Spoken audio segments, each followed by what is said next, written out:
નમસ્કાર દર્શક મિત્રો, અત્યારે સ્પાર્ક ટુડે ન્યૂઝની ટીમ રેલવે સ્ટેશન ખાતે અમે આવી પહોંચ્યા છે અને જે પહેલગામમાં જે હુમલામાં જે ફસાયેલા જે પ્રવાસીઓ છે તે આજે પરત વડોદરા રેલવે સ્ટેશન ખાતે પાછા પરત ફરી રહ્યા છે। અત્યારે સ્પાર્ક ટુડે ન્યૂઝની ટીમ આપને જે લાઈવ દ્રશ્ય બતાવી રહી છે વડોદરા રેલવે સ્ટેશન ખાતે જે પહેલગામમાં હુમલાના કારણે ત્યાં ફસાયેલા 23 જેટલા પ્રવાસીઓ છે તેઓ અત્યારે वो तो रहे भाई क्या गया था हिंदी में। हाँ, कश्मीर से आ गए सब सुविधा कर दी थी आने की सुविधा कर रही थी। कोई कोई रिक्शा वाले फ्री में छोड़ रहे थे। कैसा है अभी शांत है। लग रहा था हमारे डर तो लग रहा था, लेकिन अपना भी देश है, हम काय के लिए डरेंगे। और मिलिट्री भी बहुत थी, सब सुविधा हो रही थी। यहाँ कहाँ रहते हो? मुंबई जा रहे हो? हाँ। હવે પણ કશ્મીર જે રીતના યાત્રિકો છે તેઓ અત્યારે વડોદરા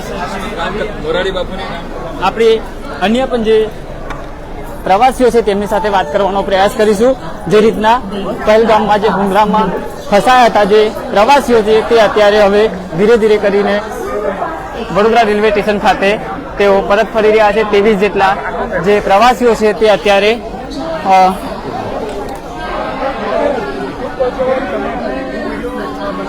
મદદ માંગી હતી વડોદરાથી પ્રશાસનની। અને જમ્મુમાં તમે ગયા હતા, કાશ્મીરમાં ગયા હતા, શેના માટે ગયા હતા અને ત્યાં શું પરિસ્થિતિ હતી? આજે તમે એમ કે વડોદરા પરત ફર્યા તો કેટલા ખુશ છો? એકચ્યુઅલી હું મારી ફેમિલી સાથે ગઈ હતી અને મારા બીજા કામ માટે પણ ગઈ હતી, કારણ કે હું બ્લોગિંગનું ને એ બધું પણ કરું છું, એટલે હું એના માટે પણ ગઈ હતી। પણ જ્યારે આ ઘટના બની એના બીજા દિવસે હું ખુદ લાલ ચોક પર ગઈ હતી અને ત્યાંથી મેં લાઈવ કરીને ત્યાંના દ્રશ્યો પણ બતાવ્યા હતા અને ત્યાં આગળ જે વિરોધ પ્રદર્શન ને બધું થતું એ પણ મેં બતાવ્યું હતું। પરંતુ ખાલી મીડિયામાં ખાલી મારો વિડીયો જ વાયરલ થયો છે, એટલે હું એમ કહીશ કે મેં ત્યાં આગળ રિપોર્ટિંગ પણ કર્યું હતું, લાઈવ રિપોર્ટિંગ પણ કર્યું હતું અને ઘટના જે બની એ ખૂબ જ દર્દનાક છે। આવી ઘટના તો આપણે નરી આંખે અમે જોયું છે કે ત્યાંના લોકો કેટલા ડરેલા હતા અને કેટલી લાશોના ઢગલા પડ્યા હતા અને આ ખૂબ જ દર્દનાક ઘટના છે। ગુજરાતી પ્રવાસીઓ પણ ત્યાં હતા, એટલે કેટલાક લોકો એવા પણ હતા જે પોતાની જિંદગીની શરૂઆત કરતા હતા, ન્યૂલી મેરિડ કપલ હતા, એ લોકો આવું જ્યારે બને તો ખૂબ જ દુઃખદ કહેવાય। શું કહેશો, આજે આતંકવાદીઓ છે એમની સામે કયા પ્રકારની કાર્યવાહી સરકારે કરવી જોઈએ?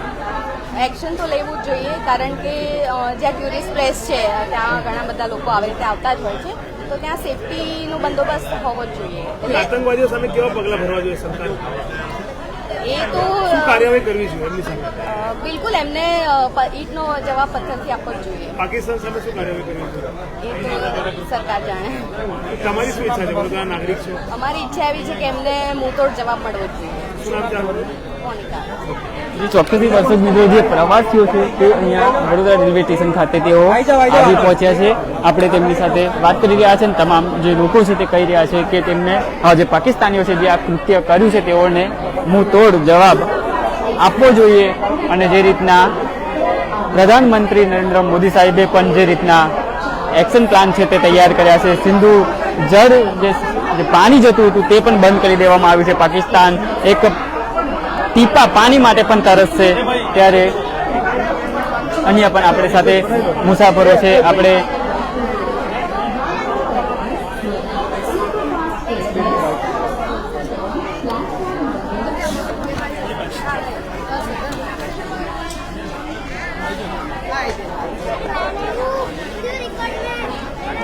હાલ વડોદરા રેલવે સ્ટેશન ખાતે જે જમ્મુ કાશ્મીરના જે પહેલગામમાં જે આતંકીય હુમલો થયો હતો, 25થી વધુ નિર્દોષ નાગરિકોએ ત્યાં આતંકીય હુમલામાં મોતને ભેટ્યા છે, ત્યારે દેશભરમાં રોષની લાગણી છે।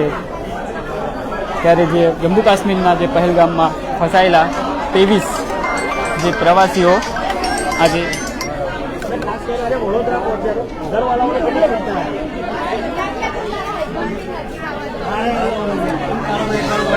જી આપણી સાથે અન્ય હાલ જે રીતના પરિવારમાં પણ અત્યારે ખુશીની લાગણી છે એ જોવા મળી રહી છે. આપણે પરંતુ કોઈ મોટી હોનારત થાય આપણી સાથે તમામ પરિવાર બેન છે તેમની સાથે વાત કરીશું. જી બેન, આજે તમે પાછા આવી ગયા છો. બસ આવી ગયા છે, અમે ઇન્ટ્રોડક્ટ બધું આપી દીધું છે, હવે બસ ઘરે જવા દો હવે. પણ તમને ક્યાંય સપોર્ટ મળ્યો હતો?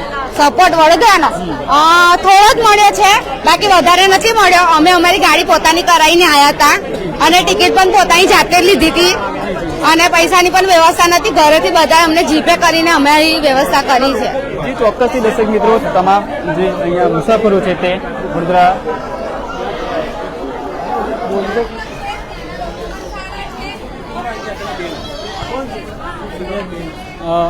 હાલ જે રીતના મુસાફરો છે આપણે તેમની સાથે વાત કરીએ. જી સર, જી આપ વડોદરા હેમખેમ વાપસ આ ગए क्या?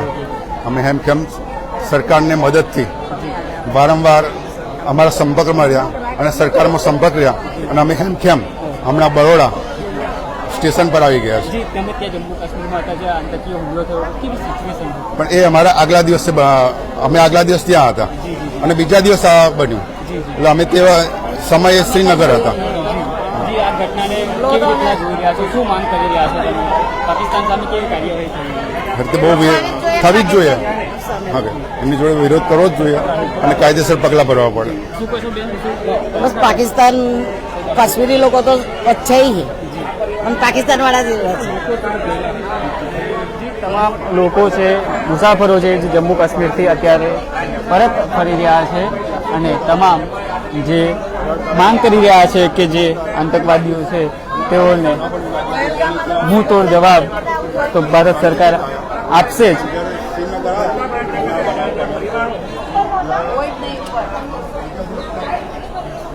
હાલ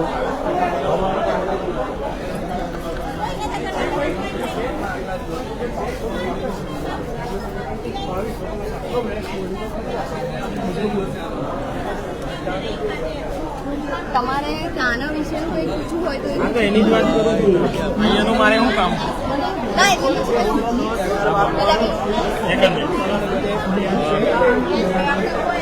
તમે ક્યારે ગયા હતા ત્યાં પરિસ્થિતિ જ્યારે આ ઘટનાની ઉદ્ભવી, બરાબર, તો શું માહોલ હતો?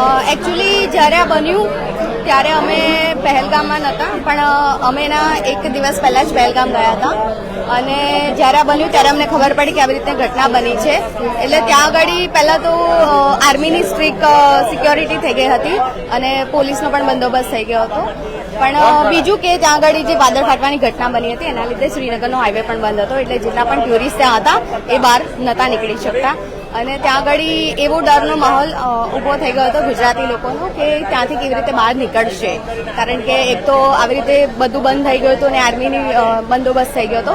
એટલે લોકો ડરી એટલા માટે ગયા હતા ત્યાંના પ્રવાસી કે હવે અમે ક્યાંથી બહાર નીકળીશું એમ.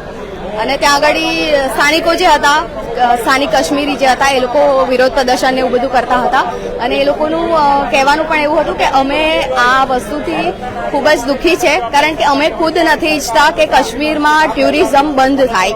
કાશ્મીરમાં લોકો આવે અને પ્રવાસીઓ પણ આવે અને અમે મહેમાન નવાઝીમાં ખૂબ જ આગળ છે. એટલે એ લોકો પણ એવું કહેતા હતા કે અમે આ ઘટનાને વખોડીએ છીએ અને અમે ખૂબ દુઃખી છે આ ઘટનાથી. કેટલા દિવસ બંધ રહ્યા તમે હોટલમાં? કેવી મુશ્કેલી પડી? અમને આ મુશ્કેલી તો કોઈ નથી પડી, કારણ કે ખાવા પીવાનું અમને ત્યાં આગળ મળી રહેતું હતું અને કંઈના અમદાવાદના એક ભાઈ હતા અજય મોદી કરીને, અજય મોદી ટ્રાવેલ્સ, એમાંથી અમને ખાવાનું પણ સારી રીતે મળી ગયું હતું. બાળકો પણ સાથે હતા, રડી રહ્યા હતા બાળકોને એવું હતું કે હવે અમારે ઘરે જવું છે, કારણ કે આવી રીતે બધાના કોલ્સ આવતા હતા અને એવું બધું હતું, એટલે એ લોકો એટલા માટે રડતા હતા. મોનિકા જી આપણી સાથે હર્ષદભાઈ છે, આપણે તેમની સાથે પણ વાત કરીશું.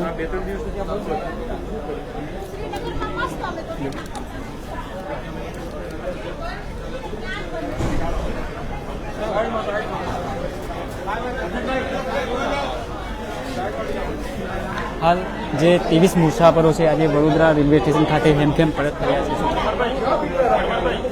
મોટેભાગેના પરિવારો અનુસૂચિત સમાજના હતા અને કથા સાંભળવા માટે ગયા હતા. જ્યારે આ ઘટના ઘટી ત્યારે આ પરિવારો ત્યાં જમ્મુ કાશ્મીરમાં ફસાયા હતા.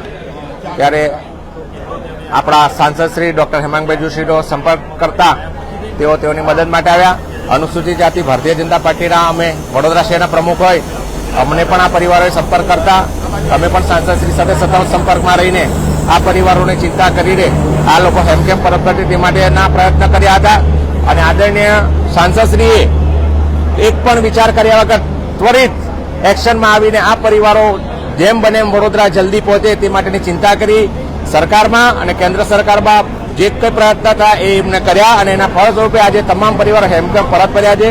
સાથે સાથે અમે સાંસદશ્રીનો પણ આભાર માનીએ, સાથે રાજ્ય સરકાર અને કેન્દ્ર સરકારનો પણ આભાર માનીએ છીએ, કારણ કે માનનીય ગૃહમંત્રી હર્ષભાઈ સંઘવીજી ત્યારબાદ આદરણીય મુખ્યમંત્રી શ્રી ભૂપેન્દ્રભાઈ પટેલ પણ આ પરિવારોની ચિંતા કરીને તેઓ પરત વડોદરા જલ્દી ફરે તે માટેનો પણ તેઓના તરફથી પણ પ્રયત્ન કરેલા. ત્યારે હવે આજે ભારતીય જનતા પાર્ટી અનુસૂચિત જાતિ મોરચાના પ્રમુખ તરીકે અમે કેન્દ્ર સરકાર અને રાજ્ય સરકારનો પણ આભાર વ્યક્ત કરીએ છીએ કે આ પરિવારોની ચિંતા કરી આજે આ તમામ પરિવારો સુરક્ષિત વડોદરા પહોંચી ગયા છે. જે ચોક્કસથી દર્શક મિત્રો 23 જેટલા જે મુસાફરો છે જમ્મુ કાશ્મીરના જે પહેલગામમાં જે હુમલામાં જે ફસાયા હતા તમામ લોકો આજે વડોદરા શહેર હેમખેમ પરત ફર્યા છે.